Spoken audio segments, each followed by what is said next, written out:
Hello, I'm Sherry. Today I want to talk about regarding to the sole proprietorship and a Sdn Bhd. So what is the differentiate between sole proprietorship and also the Sdn Bhd?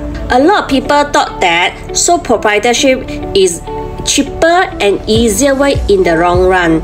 Actually, this is true, but also not true. While the sole proprietors is cheaper and easier, but do you know that actually sole proprietorship need to pay higher income tax rate? Once the income is increased, you cannot enjoy the corporate income tax benefit. For example, your chargeable income in sole proprietorship is more than 100,000. Do you know that if let's say more than 100,000 chargeable income, you have to pay 25% income tax rate for your personal tax. However, if let's say you are earning 100,000 or so, but in a Sdn Bhd as a chargeable income, you just need to pay 15%, 15% only for your Sdn Bhd. So you see there's a differentiate about 10%. If your personal income in the sole proprietorship more than 600,000 or and above, then you have to pay the maximum margin at 30%.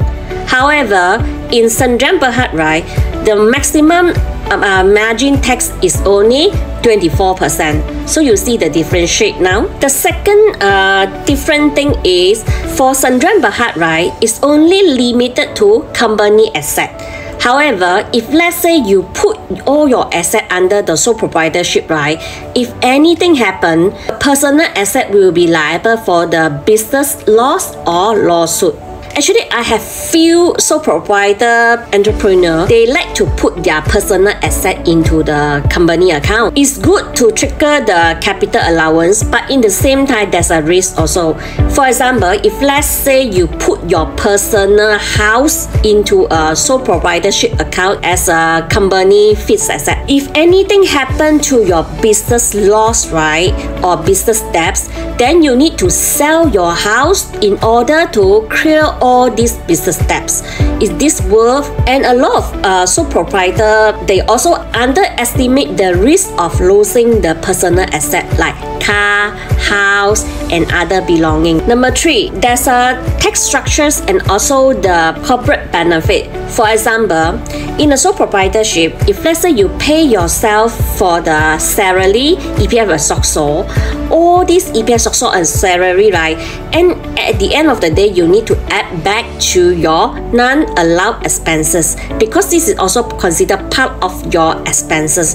However, if let's say in a Sdn Bhd, right, all these director salary, EPF and SOXO, this is tax deductible. Then the Sdn Bhd will incur another form called EA form for you in order for you to submit your personal income tax. Number 4, overlook for the creditability and also the funding advantage. A Sdn Bhd is better perceived by banks, investor, and partner. For Sdn Bhd, it's more easier to raise the capital. However, for sole proprietor, right, it's less attractive, and then they might be lost trusted for the large project and also some tenders. Actually, there's a one very common mistake that always made by people that having sole proprietorship or Sdn Bhd, right? Some people that set up a Sdn Bhd, but they always have the sole proprietorship mind. Why I say like that? Because they always issue the money from the bank from a Sdn Bhd for their own use. They keep withdrawing the money from the bank account for their own personal withdrawing. Actually, this is absolutely wrong. You cannot do like that because for whatever single cent that you withdraw from the bank, right, you still need to pay back to the company. The amount that you owe to this Sdn Bhd, right, you will be charged for the deemed interest at the end of the day. So these are the common mistakes that might made by a sole proprietorship or Sdn Bhd. So I hope now you have more knowledge about the differentiate for sole proprietorship and Sdn Bhd. Sekian terima kasih. Thank you for watching.